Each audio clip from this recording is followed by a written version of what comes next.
ರಾಜ್ಯದಲ್ಲೂ ಇದುವರೆಗೂ 3 ಲಕ್ಷ ರೈತರ ಮಣ್ಣನ್ನ ಪರೀಕ್ಷೆ ನಡೆಸಿದ್ದು, ಮುಂದಿನ ದಿನಗಳಲ್ಲಿ 5 ಲಕ್ಷ ರೈತರ ಮಣ್ಣನ್ನ ಪರೀಕ್ಷೆ ನಡೆಸುವ ಗುರಿ ಹೊಂದಿದ್ದೇವೆ ಎಂದು ಕೃಷಿ ಸಚಿವ ಚೆಲುವರಾಯಸ್ವಾಮಿ ತಿಳಿಸಿದರು. ಅವರು ತಾಲೂಕಿನ ದಂಡಿಗನಹಳ್ಳಿ ಹೋಬಳಿ ಕುಂದೂರಿನಲ್ಲಿ ಕೃಷಿ ಇಲಾಖೆ ವತಿಯಿಂದ ನಡೆದ ವಿವಿಧ ಬೆಳೆಗಳ ಬಿತ್ತನೆ ಪ್ರಾತ್ಯಕ್ಷಿಕೆ ಕಾರ್ಯಕ್ರಮವನ್ನು ಉದ್ಘಾಟಿಸಿ ಮಾತನಾಡಿ, ಜುಲೈ ಆಗಸ್ಟ್ ತಿಂಗಳ ಬಿತ್ತನೆ ಬೀಜಕ್ಕೆ ಇಲಾಖೆಯಲ್ಲಿ ಗೊಬ್ಬರ ನೀಡಲಿದ್ದು, ಯಾವುದೇ ಕೊರತೆ ಇಲ್ಲ. ಇದನ್ನು ಉಪಯೋಗಿಸಿಕೊಂಡು ಹೆಚ್ಚು ಬೆಳೆ ಬೆಳೆಯಲು ರೈತರು ಮುಂದಾಗಬೇಕು. ಮುಂಗಾರು ಪ್ರಾರಂಭಗೊಂಡ ನಂತರ ಬೆಳಗಾಂ, ಬೀದರ್ ಭಾಗದಲ್ಲಿ ಪ್ರತ್ಯಕ್ಷತೆಯನ್ನ ಮಾಡಿದ್ದೇವೆ. ಅದೇ ರೀತಿ ಮೈಸೂರು ವಿಭಾಗದ ಪ್ರತ್ಯಕ್ಷತೆಯನ್ನ ಈ ಬಾರಿ ಹಾಸನ ಜಿಲ್ಲೆಯಲ್ಲಿ ಮಾಡಲು ನಿರ್ಧರಿಸಿದ ಹಿನ್ನೆಲೆಯಲ್ಲಿ ಈ ಭಾಗಕ್ಕೆ ಪ್ರಾಮುಖ್ಯತೆ ನೀಡಿದ್ದೇವೆ.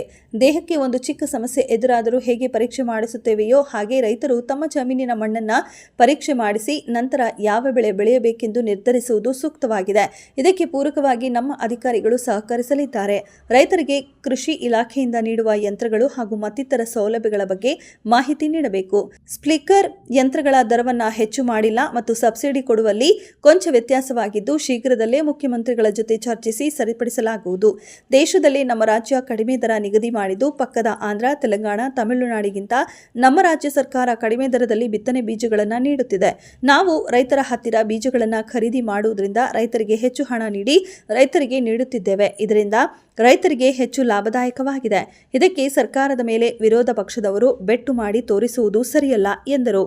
ಇದೇ ಸಂದರ್ಭದಲ್ಲಿ ಲೋಕಸಭಾ ಸದಸ್ಯ ಶ್ರೇಯಸ್ ಪಟೇಲ್, ಮಾಜಿ ವಿಧಾನ ಪರಿಷತ್ ಸದಸ್ಯ ಎಂಎ ಗೋಪಾಲಸ್ವಾಮಿ, ಪಿಎಲ್ಡಿ ಬ್ಯಾಂಕ್ ಅಧ್ಯಕ್ಷ ಎಂ ಶಂಕರ್, ತಾಲೂಕು ಕೃಷಿ ಅಧಿಕಾರಿ ಜನಾರ್ದನ್, ಆದರ್ಶ್ ಸೇರಿದಂತೆ ಇತರರು ಹಾಜರಿದ್ದರು.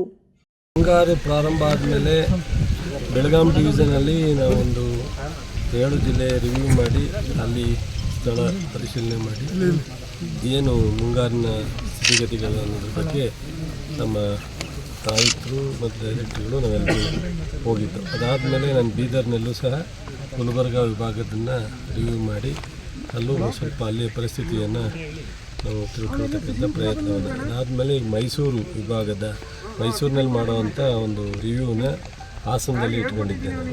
ಮೈಸೂರಿನಲ್ಲಿ ಮುಖ್ಯಮಂತ್ರಿಯವರು ಹೋಗ್ತಿರ್ತಾರೆ, ಅಲ್ಲೂ ರಿವ್ಯೂ ಮಾಡ್ತಿರ್ತಾರೆ, ಅಥವಾ ನಾನು ಮೈಸೂರಿಗೆ ಆಗಿಂದಾಗೆ ಹೋಗ್ತಿರ್ತೀನಿ. ಹಾಸನಕ್ಕೆ ಸ್ವಲ್ಪ ಎಲ್ಲ 7 ಜಿಲ್ಲೆಯ ಡಿವಿಷನ್ ಲೆವೆಲ್ ಮೀಟಿಂಗ್ನ ಇಲ್ಲಿ ಮಾಡ್ತಾಯಿದ್ದೀನಿ. ಆ ಸಂದರ್ಭದಲ್ಲಿ ಚಂದ್ರಾಪಟ್ಟಣ ತಾಲೂಕು ಮತ್ತು ಹೊಳೆನರಸೀಪುರ ಕ್ಷೇತ್ರ ಇದು. ನಮ್ಮ ಲೋಕಸಭಾ ಸದಸ್ಯರು ಸಹ ಈ ಭಾಗದಲ್ಲಿ ಒಂದು ಸ್ವಲ್ಪ ರೈತರಿಗೆ ಹೆಚ್ಚು ನಮ್ಮ ಕೃಷಿ ಇಲಾಖೆಯಿಂದ ಏನೆಲ್ಲ ಪ್ರೋತ್ಸಾಹ ಕೊಡಲಿಕ್ಕೆ ಅವಕಾಶಗಳಿದೆ ಅನ್ನೋದು ರೈತರಿಗೆ ತಿಳಿಸ್ಬೇಕು ಅನ್ನೋ ಆಸಕ್ತಿಯಿಂದ ನಮ್ಮ ಗೋಪಾಲಸ್ವಾಮಿ ಮತ್ತು ಶ್ರೇಯಸ್ ಪಟೇಲ್ ಎಲ್ಲ ಹೇಳಿದರು. ಹಾಗಾಗಿ ಇಲ್ಲಿ ನಮ್ಮ ಅಧಿಕಾರಿಗಳಿಗೆ ವಿಸಿಟ್ ಮಾಡಿ ಈ ಭಾಗದ ಹೆಚ್ಚು ನಮ್ಮ ಕೃಷಿ ಇಲಾಖೆ